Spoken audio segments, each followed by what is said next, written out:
এই গল্পের সাথে বাস্তবে কোনো মিল নেই। এই গল্পটি নির্মিত করা হয়েছে শুধুমাত্র বিনোদনের জন্য।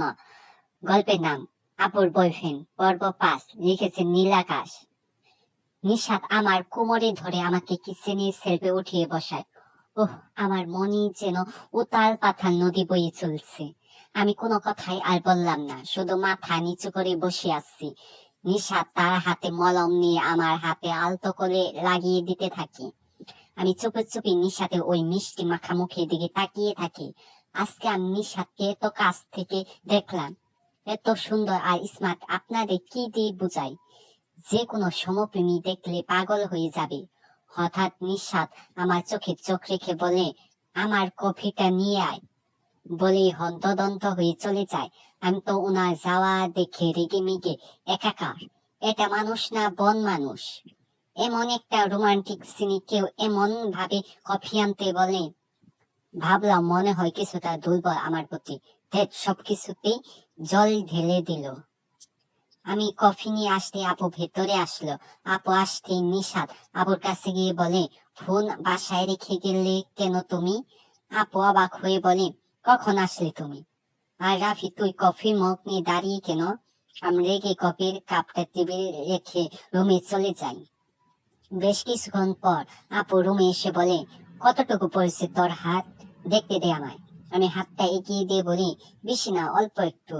তোর নিশাত ভাই এর হয়ে আমি তোর কাছে মাপ চাই রে ভাই।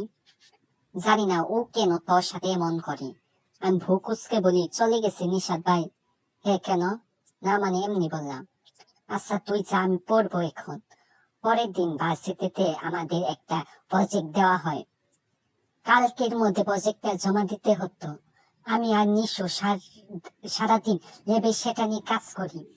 রাফি, এখন তো রাত হয়ে গেছে, এখন তো ভার্সিটি অফ হয়ে যাবে।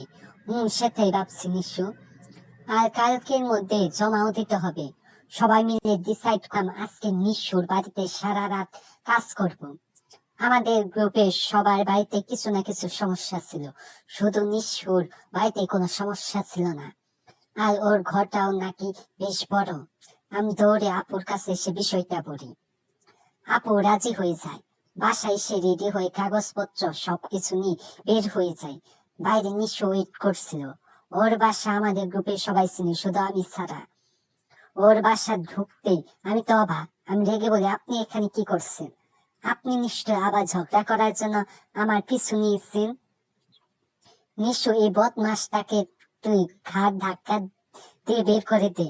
নিঃশ্বাস জেগে নিশুর কাছে এসে বলি, এই মেন্টাল ছেলেকে তুই আমার বাসায় নিয়ে আসলি কেন?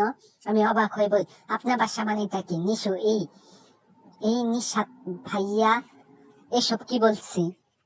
নিশু আমায় শান্ত করে বলে, আরে এটা আমার বড় ভাই। আর তোমরা একে অপরকে চিনো? আমাকে বলনি তো এই কথা। আমি রেগে বলি, তুইও তো আমার বলনি তোমার ভাই আমার বোনের বিয়ে। যদি আমি একবারও শুনতে পেতাম তাহলে কখনো আমি এই প্রজেক্টে আসতাম না। নিশাত জেগে বলে, তোর কি কইছে আসতে? আর নিশু, তুই না বলে বাসায় এসব কি শুরু করলি? এটা কি মেন্টাল হসপিটাল নাকি? এই যে নিশাত ভাই, আপনাকে আগেও বলছি, আপনি আমার বোনের বিয়ে হন আর যাই হন তাতে আমার কোনো যায় আসে না। আপনি আমাকে এবার মেন্টাল বলতে পারেন না। আর আমি ইচ্ছা করে আসিনি, নিশু বলল, তাই আসলাম। আমি রেগে ঘর থেকে বেরিয়ে আসতে যাও, তখন নিশু আমার হাত ধরে বলে, আরে তুই চলে গেলে প্রজেক্টটা কি করবি? আমরা তো তেমন এসব বুঝি না। এসব দেখি নিশু চোখগুলো বড় বড় করে আমার দিকে তাকিয়ে রুম থেকে বের হয়ে যায়। আমি আর কিছু না ভেবে কাজ শুরু করে দিই।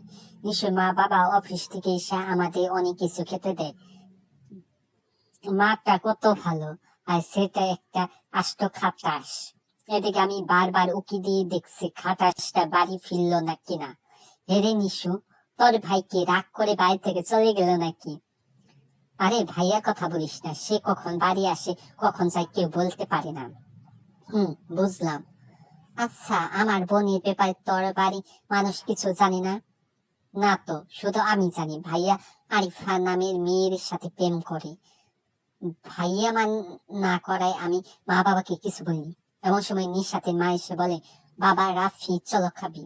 আমি অবাক হয়ে বলি, না মানে আন্টি, আমার খিদে নেই, আমি খেয়েছি। নিশু হাত ধরে টেবিলে বসে বলে, আরে বস তো, কাজ সারা রাতে করতে পারবো, এখন চল খেয়ে নি। নিশু আর নিশুর মার জোড়াজুড়িতে বসলাম। এমনিতে খিদেও লাগছিল ভীষণ। নিশাতে মা অনেক ভালো রান্না করে, কতদিন ভালো মন্দ খাই না। কলার চাপে আপু ডিম ভাজি ছাড়া কিছুই রান্না করে না। আমরা খাচ্ছি আর গল্প করছি, এমন একটা সময় নিঃশ্বাস জমে আসে। আমার হাসি যেন উবে গেল।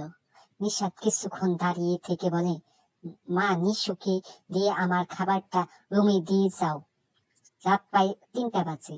নিশু চিৎপটাং হয়ে ঘুমিয়ে আছে, সবাই পুরো খাট দখল করে রেখেছে। নিজ চাদর বিছিয়ে শুয়ে আছে দুজন।